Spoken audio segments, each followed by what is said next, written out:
মালহামাতুল কুবরা launch করার পরে আল্লাহ রাব্বুল আলামিন এই মুসলিম উম্মার এই দুরবস্থা কাটানোর জন্য ইমামুল মাহদিকে পাঠাবেন ইনশাআল্লাহ।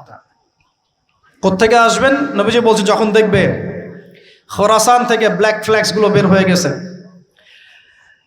এভাবে আসছে হাদিসে, বরফের উপরে সাঁতার কেটে হলেও তাদের সাথে যোগ দিব। ওই সময় ওয়ার্ল্ডের অবস্থা কেমন থাকবে আমরা জানি না, হাদিসে এভাবে আছে। নবীজি বলেছেন খোরাসান থেকে যে মুজাহিদিনরা বের হবেন তাদেরকে কোনো বাহিনী পরাস্ত করতে পারবে না, এমনকি তারা জেরুজালেম পর্যন্ত পৌঁছে ওটাকে জয় করবে। হাদিসে আসছে, কিছু করার নেই। হাদিস সহিহ না জয়ীফ না জাল, ওলামায়ে কেরামকে জিজ্ঞেস করে নিন, এটা হাদিসে আছে, কিছু করার নেই। পৃথিবীর ভবিষ্যৎ লেখা হয়ে গেছে। ইমামুল মাহদি এখান থেকে মদিনা থেকে তিনি পালিয়ে চলে আসবেন মক্কায়। তিনি নেতৃত্ব নিতে চাইবেন না, মানুষ জোর করে তাকে নেতৃত্ব দিবে। হাজার আসওয়াদ এবং মাকাম ইব্রাহিমের মাঝখানে তার হাতে বায়াত নেওয়া হবে। কতজন বায়াত নেবেন? 313 জন। 300। এরপর শাম থেকে একটা বাহিনী তার সাথে যুদ্ধ করতে আসবে।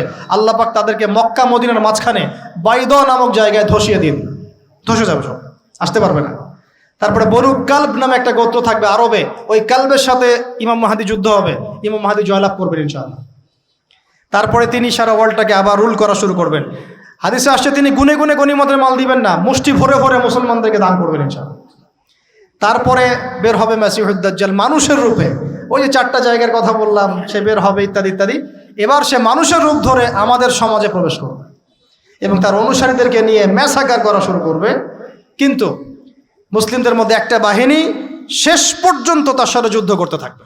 হতে হতে হতে হতে যখন মুসলিমরা একটু কোণঠাসা, আল্লাহ পাক পাঠাবেন আসমান থেকে ওই মাসিহকে, যে মাসিহকে তারা চিনতে পারে না। আর ওরা যাকে মাসিহ মনে করছে, তাহলে এই মাসিহটা কে? এ মিথ্যা মাসিহুদ দাজ্জাল। কথা বুঝতে পারছেন? তাহলে সবচেয়ে বড় প্রতারণার শিকার কারা হচ্ছে? মাসিহুদ দাজ্জাল ওদেরকেই প্রতারণা করছে। বুঝতে পারেননি কথা? ওদের সাথেই সবচেয়ে বড় প্রতারণা হচ্ছে। ওরা মনে করছে এই সত্যিকারের মাসিহ, সে আসলে আমরা বিশ্ব রুল করব, সে সত্যিকারের মাসিহ নয়। ঈসা ইবনে মারিয়াম আসবেন কিভাবে সেটাও এসেছে।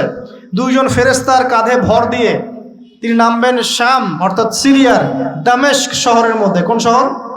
দামেস্ক। এই জায়গাগুলো খুব বরকতময়। আল্লাহ নবী দোয়া করেছেন, আল্লাহ শামে বরকত দাও, আল্লাহ ইয়েমেনে বরকত দাও, আল্লাহ শামে বরকত দাও, আল্লাহ ইয়েমেনে বরকত দাও। আর মুসলমানরা বলছিল, আল্লাহ রসুল আমাদের নাজদেও বরকত দিতে বলেন, আমাদের নাজদেও বরকত দিতে বলেন। আল্লাহ নবী বলছেন যে নাজদে বরকত না, বরং ওখান থেকে ভূমিকম্প বের হবে, ওখান থেকে শয়তানের শিং বের হবে। চিন্তা করে, ওই যে বললাম নাজদিরা তুর্কিদের বিরুদ্ধে যুদ্ধ করেছিল, অটোম্যান এম্পায়ারের বিরুদ্ধে যুদ্ধ করেছে ব্রিটেনের সাথে হাত মিলিয়ে। ওরাই এখন সারা বিশ্বে, বাংলাদেশে এদের লেসপেন্সার আছে বহুত, বাংলাদেশে এদের বহুত লেসপেন্সার আছে। তারা বলে, ওই যে দেখবেন যে যখনই আমরা এগুলো নিয়ে আপনাদেরকে সচেতন করতে চাই, মানে এরা তো খারাজি হয়ে গেছে, উগ্র হয়ে গেছে, এই হয়ে গেছে, সেই হয়ে গেছে, এভাবে করে গভর্নমেন্ট প্রশাসন সবার কাছে আমাদেরকে বিতর্কিত করার চেষ্টা করে। অথচ আমরা কি কারো শত্রু? আমরা কি এই আলোচনাগুলো করে ওয়ার্ল্ডের প্রেক্ষাপট বদলাতে পারবো? পারবো না। কিন্তু আমাদের প্রজন্মকে আমরা জানাতে তো পারবো, যাতে তারা আত্মবিশ্বাসী হয়ে গড়ে ওঠে যে আমরা এই নতজানু মনোভাব নিয়ে পৃথিবী থেকে যাবো না ইনশাআল্লাহ। আমরা পৃথিবী থেকে মাথা উঁচু করেই যাবো ইনশাআল্লাহ।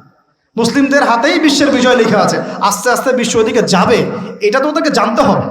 আমরা তো ওদেরকে জানাচ্ছি মাত্র। তো নাশ থেকে বের হবে শয়তানের শিং, এটা বলা হয়েছে। যাই হোক, এখন ঈসা ইবনে মারিয়াম আসবেন এই সিরিয়ার দামেস্ক, চুল দিয়ে টপ টপ করে পানি পড়তে থাকবে, মুক্তা ঝরছে এরকম পানি। তার নিঃশ্বাস যতদূর পর্যন্ত যাবে ততদূর পর্যন্ত কাফেররা মরতে থাকবে। সুবহানাল্লাহ। এমনকি তিনি খুঁজতে খুঁজতে দাজ্জাল পর্যন্ত আসবেন। দেখবেন যে মুসলিমদেরকে অবরুদ্ধ করে রাখা হয়েছে, বলবেন দরজা খুলে দাও, নামাজের ওয়াক্ত হবে, আজান দেওয়া হবে, ফজরের ওয়াক্ত। ভাই আমরা যদি ফজর মিস করি, আমরা আসলে ওই বাহিনীতে যোগ দিতে পারবো না, বেঁচে থাকলেও জানি না আমরা অত বছর থাকবো কিনা পৃথিবীতে, আল্লাহই ভালো জানেন, এটা আমরা জানি না। কিন্তু এই বিজয়ে সুবহে সাদিকের সময় লেখা আছে, আজান হয়ে যাবে, ইমামুল মাহদি তাকে বলবেন ইমামতি করুন আপনি। ঈসা ইবনে মারিয়াম বলবেন না, এই উম্মতের জন্য ইমামতির অধিকার দেয়া হয়েছে। বলেন সুবহানাল্লাহ। তিনি ইমামতি করবেন না, বরং মুক্তাদি হবেন। দরজা খুলে দাও, নামাজ শেষে দরজা খুলে দেওয়া হবে। দাজ্জালকে খুঁজতে খুঁজতে খুঁজতে এই প্যালেস্টাইন, এই জেরুজালেমের বাবে লুদ নামক জায়গায় তিনি পৌঁছাবেন। সেখানে দেখবেন মাসিহুদ দাজ্জাল আছে। দাজ্জাল তাকে দেখার সাথে সাথেই লবণের মতো গলতে শুরু করবেন এবং সেখানে তিনি তাকে হত্যা করবেন। তারপরে সেখান থেকে তিনি ইসলামী খেলাফা রিস্টোর করবেন, উর্বর হবে মাটি, সবুজ শ্যামল, বৃষ্টিপাত বেশি হবে, এগুলো হতে থাকবে। এর মাঝখানে আবার ইয়াজুজ মাজুজ বের হবে। ইয়াজুজ মাজুজ বের হওয়ার পরে পৃথিবী ম্যাসাকার করবে। তারা এমনভাবে পৃথিবীতে ম্যাসাকার করবে যে ঈসা আলাইহিস সালাম এবং তার অনুসারীরা তুর পাহাড়ে গিয়ে লুকাবেন, আত্মগোপন করবেন এবং তাবারিয়া হ্রদের পানি তারা খেয়ে ফেলবে। পরের দল এসে বলবে কোনো এক সময় মনে হয় এখানে পানি ছিল, মানে পানি সব খেয়ে সাবার করে ফেলবে। আর বুঝতে পারছেন? ঈসা আলাইহিস সালাম দোয়া করবেন, আল্লাহ এই আযাব থেকে আমাদেরকে তুমি বাঁচাও। আল্লাহ পাক তখন তাদের ঘাড়ের মধ্যে একটা ভাইরাস দিয়ে দিবেন, ভাইরাস, পোকা ভাইরাস। এক ভাইরাসের সব ইয়াজুজ আর মাজুজ শেষ। এরপরে পৃথিবীতে বৃষ্টি বর্ষণ শুরু হবে। আল্লাহ পাক কোথা থেকে জানি পাখি পাঠাবেন, ওই যে আবাবিল পাখি পাঠিয়েছিলেন না, এরকম কোথা থেকে পাখি পাঠাবেন বড় বড় নখওয়ালা। এরা ওদের দেহগুলো উঠাবে, মহাবিশ্বের কোথাও গিয়ে ফেলে দিবে, জানি না আমরা কোথায় ফেলব। এগুলো রূপকথা মনে হচ্ছে না অনেকের কাছে, এগুলো সত্য, হাদিসে আসছে, একটা একটা শব্দ সত্য। এরপর 40 বছর এভাবে চলে যাবে, ঈসা আলাইহিস সালাম ইন্তেকাল হবে। তারপরে হাদিসে আসছে মানুষ আবারও খারাপ হওয়া শুরু করবে, এত খারাপ হবে, এত জঘন্য হবে যে আল্লাহ শব্দটা বলার মতো একটা মানুষ আর পৃথিবীতে থাকবে না। একটা মিষ্টি মৃদু একটা বাতাস আসবে, এই বাতাস মুমিনদের বগলের নিচ দিয়ে প্রবাহিত হবে এবং যার অন্তরে এক সরিষা দানা পরিমাণ ঈমান আছে, ওই বাতাসে তার জান কবজ হয়ে যাবে। বাকি থাকবে সব এই যে গরু ছাগল হাঁস মুরগির মতো মানুষ, গবাদি পশু। আল্লাহ বলার মতো মানুষ নাই, রাস্তা মোড়ে মোড়ে জেনা করবে। এটা আরো অনেক পরের কথা, অনেক পরের কথা। আমরা ওই যুগ দেখতেও চাই না, বাঁচতেও চাই না ওই যুগে, তাই না ভাই? আল্লাহ পাক বলছেন এরপরে, আল্লাহ রাসূল সাল্লাল্লাহু আলাইহি ওয়াসাল্লাম বলছেন এরপরে একদিন সকালে হঠাৎ করে দেখবে কেনা বেচা করতে করতে, কথা বলতে বলতে, পানি পান করতে করতে, খাবার খেতে খেতে এই যে পশ্চিম দিক থেকে সূর্য উঠে গেছে। তার মানে কি ওই দিন কিয়ামত হয়ে যাবে এবং এটা এত ফাস্ট হবে, এত দ্রুত হবে। আল্লাহ রাসূল সাল্লাল্লাহু আলাইহি ওয়াসাল্লাম বলেছেন যে কেউ বাসায় ফিরে যাবে, আহাল পরিবারের সাথে একটা দেখা করবে, এই সুযোগ পাবে না। একদম ইনস্ট্যান্ট টেনশন, একটা বজ্রনীনাদ, প্রচণ্ড মানে শব্দ, এটাতে বিকট একটা শব্দে পুরো মহাবিশ্ব তোলপাড় সৃষ্টি হয়ে যাবে, একদম শেষ। এই হলো সিঙ্গার প্রথম ফুক, শেষ, সব ডেট। এই যে আমাদের এত বাহাদুরি, এত কিছু সব শেষ, মানে পৃথিবী আস্তে আস্তে ওর শেষের দিকে যাচ্ছে। এগুলো ভাই বিশ্বাস করেন, পৃথিবীর সমস্ত সংগঠন, জালেম, কাফের, ফাসেক, মুশরিক, মুনাফিক যা আছে পৃথিবীতে, একত্রিত হয়েও এই সত্যটাকে কেউ টলাতে পারবে না। আমরা সারা মুসলমানরা মিলেও যদি এই সত্যটাকে টলাতে চাই, পারবো না। মানে আস্তে আস্তে আলটিমেট গোল এটাই পৃথিবীর। এরপরে কিয়ামত, তারপরে তো আপনারা জানেন কি হচ্ছে, ফামান ইয়া'মাল মিসকালা যাররাতিন খায়রান ইয়ারাহ, এক চুল পরিমাণ যদি ভালো কাজ কেউ করে থাকে তাকে সেটা দেখানো হবে। ওয়া মান ইয়া'মাল মিসকালা যাররাতিন শাররান ইয়ারাহ, এক চুল পরিমাণ খারাপ কাজ আমরা কেউ করে থাকলে দেখানো হবে। তবে যারা লা ইলাহা ইল্লাল্লাহ এই তাওহীদের উপর থাকবে, যত বড় গুনাহ করুক না কেন আল্লাহ মাফ করে দেবে ইনশাআল্লাহ, ইনশাআল্লাহ। কারণ আমাদের জন্য নবী সাল্লাল্লাহু আলাইহি ওয়াসাল্লাম সুপারিশ করবেন। তাই বলে কি আমরা গুনাহ করতে থাকবো এখন? এটা নবী সাল্লাল্লাহু আলাইহি ওয়াসাল্লামের শান, তার মর্যাদা। আল্লাহ রাসূল সাল্লাল্লাহু আলাইহি ওয়াসাল্লাম এই কথা বলে গিয়েছেন যে কবিরা গুনাহগার মুসলমানদের জন্য আমি সুপারিশ করব। তাওহীদের উপর যারা থাকবে ইনশাআল্লাহ জান্নাত, শিরকে থাকলে, কুফরিতে থাকলে জাহান্নাম ছাড়া কোনো গতি নাই। এই হলো পৃথিবীর শেষ। আমরা তো জান্নাতে যেতে চাই কি চাই না ভাই? তাহলে এখন আমরা জানি যে এই অবস্থা কেন হচ্ছে। যখন মানুষের অস্ত্র ধরার সুযোগ থাকে না, তখন তার অস্ত্রই হচ্ছে অস্ত্র। অস্ত্র কি? মানে চোখের পানি, এটাই আপনার অস্ত্র।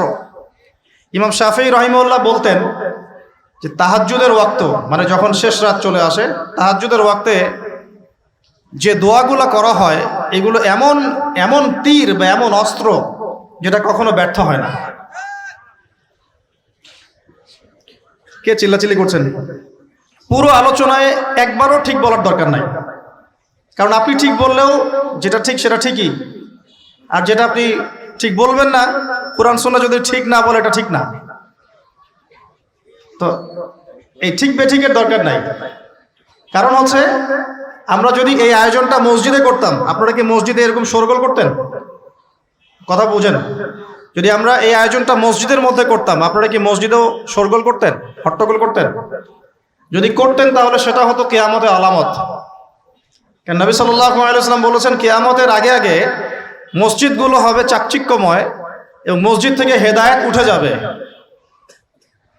মসজিদ থেকে হেদায়েত উঠে যাবে। এমন হাদিস এসেছে যে মানুষ জামাতে নামাজ পড়বে কিন্তু মুসল্লিদের মাঝে একজন প্রকৃত ইমানদার খুঁজে পাওয়া যাবে না।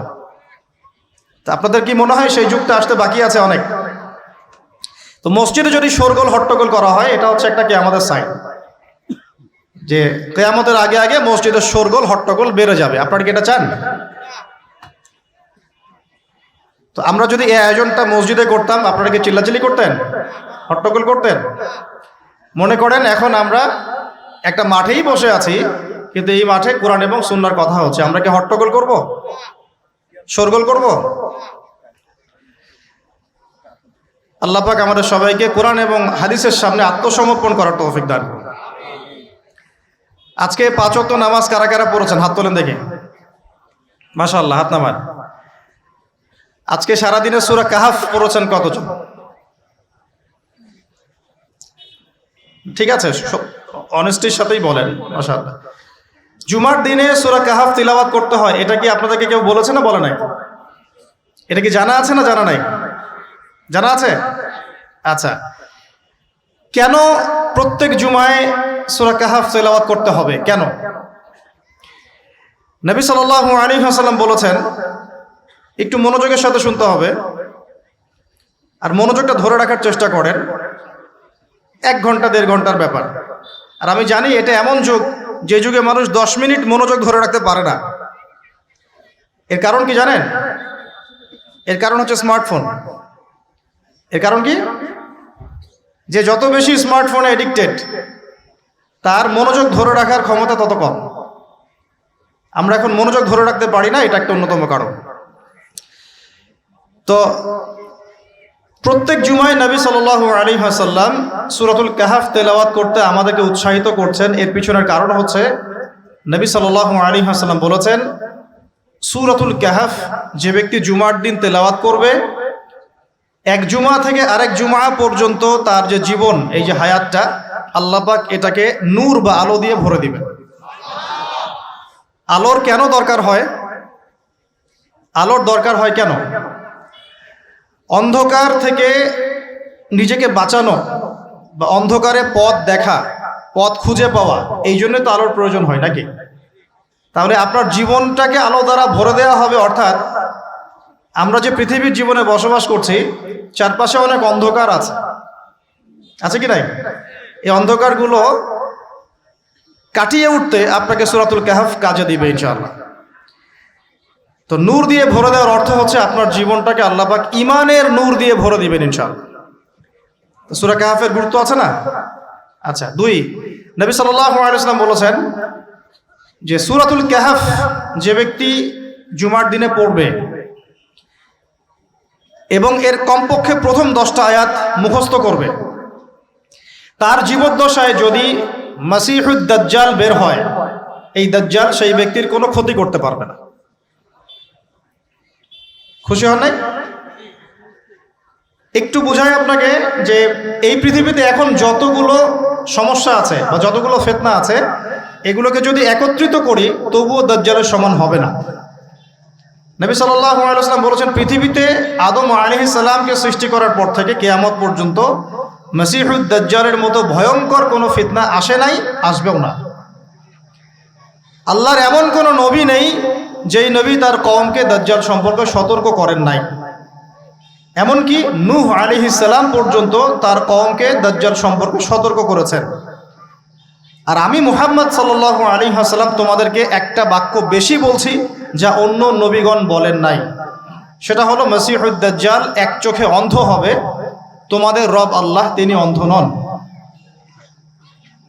যে ব্যক্তি জুমার দিনে সূরা কাহাফ তেলাওয়াত করবে এবং সূরা কাহাফের প্রথম 10টা আয়াত কমপক্ষে মুখস্থ করে রাখবে, এর হক আদায় করবে, তার জীবদ্দশায় যদি দাজ্জাল বের হয়, দাজ্জাল তার কোনো ক্ষতি করতে পারবে না। পৃথিবীতে যত ফিতনার ফাসাদ এখন দেখছেন, শিরকের ফিতনা, বেহায়াপনা, বেপর্দা, রিবা বা সুদ, মাদক, দুর্নীতি, জুলুম, নির্যাতন, চুরি, ডাকাতি, যত কিছু, সব কিছুকে একত্রিত করলেও দাজ্জালের সমান হবে না।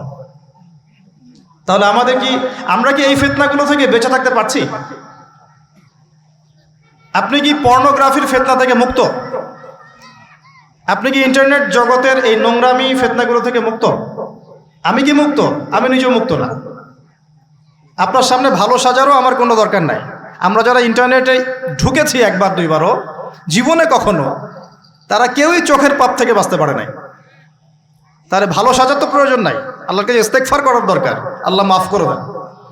তা আমরা কি এই যুগে ইন্টারনেটের এই নোংরামি বেহায়াপনাগুলো থেকে মুক্ত থাকতে পারছি? না। আমরা কি এই যুগের সুদভিত্তিক অর্থনীতি থেকে মুক্ত থাকতে পারছি? আমাদের যুব সমাজ কি এই যে টিকটক বলেন, পাবজি বলেন, ফ্রি ফায়ার বলেন, মাদক বলেন, কিশোর গ্যাং বলেন, এগুলোর ফিতনা থেকে তারা কি মুক্ত? আমাদের মেয়েরা কি ফেমিনিস্ট রেভলিউশনের ফিতনা থেকে মুক্ত? আমাদের মেয়েরা কি বেপরদামির ফিতনা থেকে মুক্ত? যুবক যুবতীরা কি হারাম অ্যাফেয়ার্সের ফিতনা থেকে মুক্ত? পরিবারগুলো কি পারিবারিক কলহ থেকে মুক্ত? আমাদের সন্তানরা কি ফিতনা থেকে মুক্ত?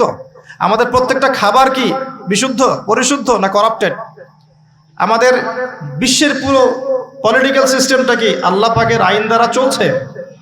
আমাদের পুরো মুসলিম উম্মার প্রত্যেকটা জাতি আজকে কি কুফফারদের নির্যাতনের ফিতনা থেকে মুক্ত? তো আমরা যদি এই ফিতনাগুলো থেকে মুক্ত হতে না পারি, কিভাবে দাজ্জালের ফিতনা থেকে আমরা বাঁচতে পারি? আমি কি বোঝাতে পারছি দাজ্জালের ফিতনা কত বড়? বুঝতে পারছেন? সে যখন বের হবে তখন সে সারা বিশ্বকে শাসন করবে 40 দিন। কতদিন? যার প্রথম দিনটা হবে 1 বছরের সমান, দ্বিতীয় দিনটা হবে 1 মাসের সমান, তৃতীয় দিনটা হবে 1 সপ্তাহের সমান, বাকি দিনগুলো হবে আমাদের দিনের মতো। সত্যি সত্যি কথা কি জানেন যে আমরা এখন চিন্তা করতে ভালোবাসি না, পছন্দ করি না। আমাদের চিন্তা করার সময় কোথায়? আমাদের সকালবেলা ঘুম থেকে উঠে ব্রাশে পেস্ট নিয়ে বাথরুমে যেতে হয়, কারণ আমাদেরকে অফিস ধরতে হবে 8টায় 9টায়, কাউকে স্কুলে কলেজে ইত্যাদি ইত্যাদি। চিন্তার সময় কোথায়? চিন্তা তো করতাম আমরা তাহাজ্জুদের ওয়াক্তে, তাহাজ্জুদের নামাজ পড়ে চুপচাপ বসে চিন্তা করতাম কি হচ্ছে, কি হতে পারে, আমার কি হালত, আমি কি করব, দুনিয়াতে কি করলাম, পরকালে কি উত্তর দিব ইত্যাদি। চিন্তার সময় হচ্ছে ফজরের নামাজের পরে। দেখা যায় 70% মানুষই ওই সময় জাগনা থাকে না, তাই না? চিন্তার সময় কোথায়? সকালবেলা যখন আমরা উঠি শুরু হলো ফার্স্ট লেন অফ লাইফ, মানে রেস, দৌড়ানো। আমরা ঢাকার ফ্লাইওভারের উপর উঠে দেখি মানুষ ছুটছে, খালি ছুটছে। 1 সেকেন্ড কেউ কাউকে ছাড় দিবে না। তখন গাড়ি ড্রাইভ করছে, 1 সেকেন্ড সে যে ছাড় দিবে, একটু দাঁড়াবে, আমরা চলে যাব, সাইড দিবে না, কারণ ও আর প্রতিযোগিতায় আছে কে কার আগে যেতে পারে। কেউ কাউকে ছাড় দেয় না। তো এটা কি কিসের প্রতিযোগিতা? দুনিয়ার।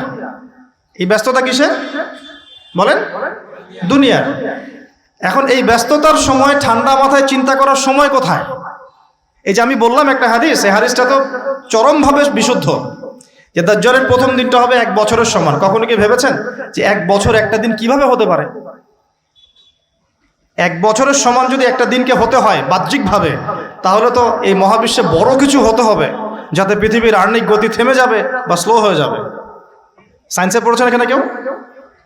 কেউ কি আছেন ফিজিক্সে পড়েছেন?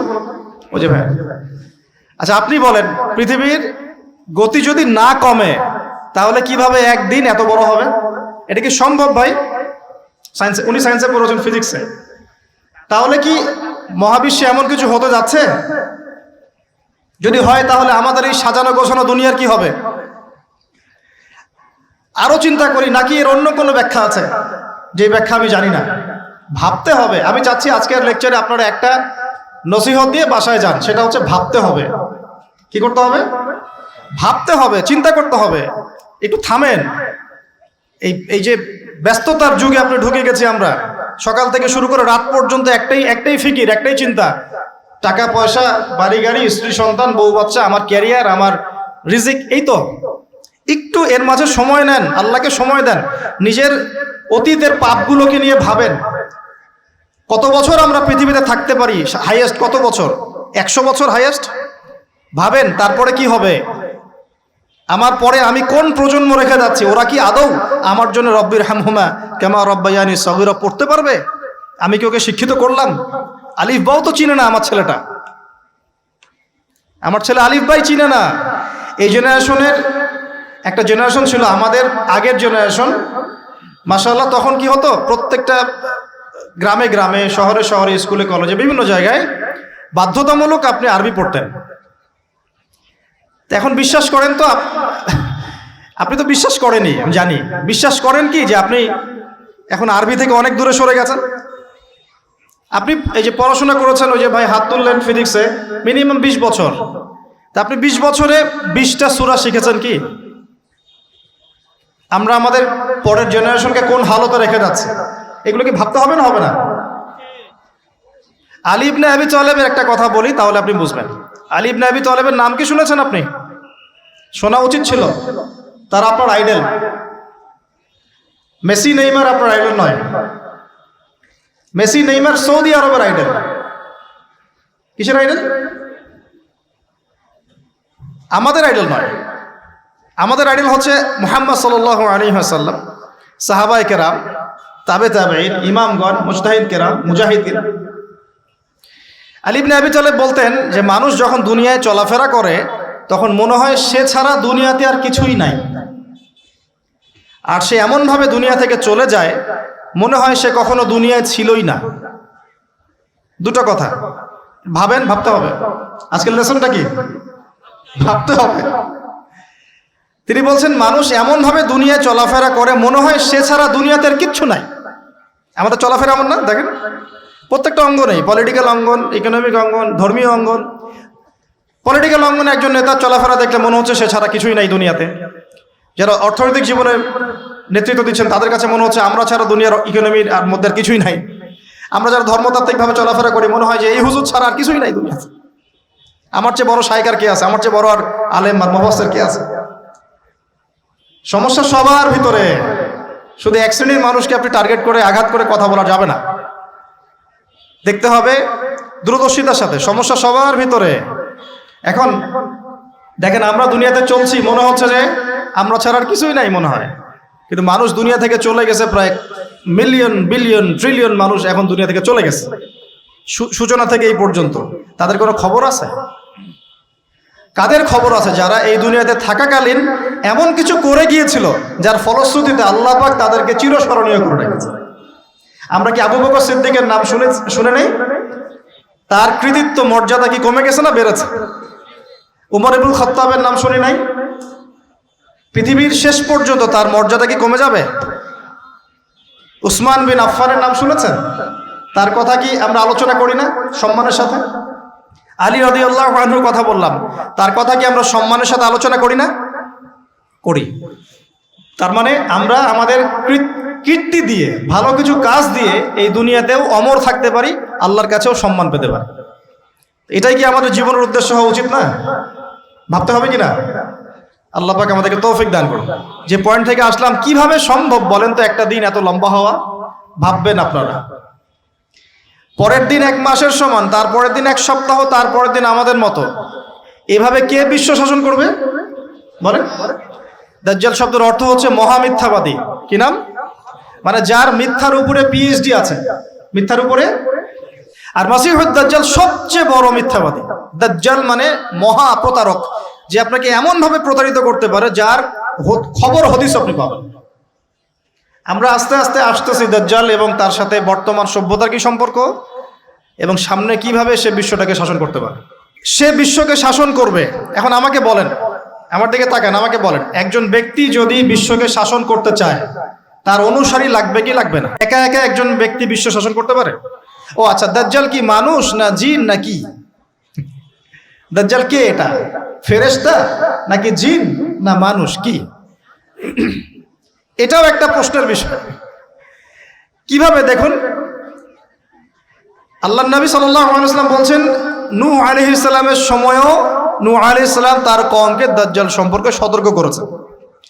তার মানে পৃথিবীর সূচনা থেকে সে পৃথিবীতে ছিল এবং সে বের হবে শেষ জামানায়, এবং বের হয়ে সে তার অনুসারীদেরকে নিয়ে বিশ্বটাকে শাসন করবে। তার মানে অনেক লম্বা একটা হায়াত সে পেয়েছে। কোন জাতি এত লম্বা হায়াত পায় বলেন তো? কোন জাতি? মানব জাতি এত লম্বা হায়াত পায়? এই একটা মিস্টেরিয়াস ক্যারেক্টার দাজ্জাল। সে কি? তারপরে দেখুন নবী সাল্লাল্লাহু আলাইহি ওয়াসাল্লাম একটা হাদিসের মধ্যে বলেছেন যে তাকে ওই তামিম দারির ওই দ্বীপে বন্দী করে রাখা হয়েছে। আপনারা হাদিসটা জানেন, অনেকে জানেন। দ্বীপে বন্দী থাকা অবস্থায় তাকে সাহাবীরা দেখেছেন অনেক বিশাল আকৃতিতে, ঠিক আছে। এবং সাহাবীদেরকে সে প্রশ্ন করছিল, তামিম দারিকে প্রশ্ন করছিল যে বাইসানের খেজুর বাগানে খেজুর কি ধরে? বলে হ্যাঁ ধরে। সে বলছে অচিরেই আর ধরবে না। তারপরে বলছে তাবারিয়া হ্রদে কি পানি আছে? সাহাবীরা বলছেন আছে। বলছে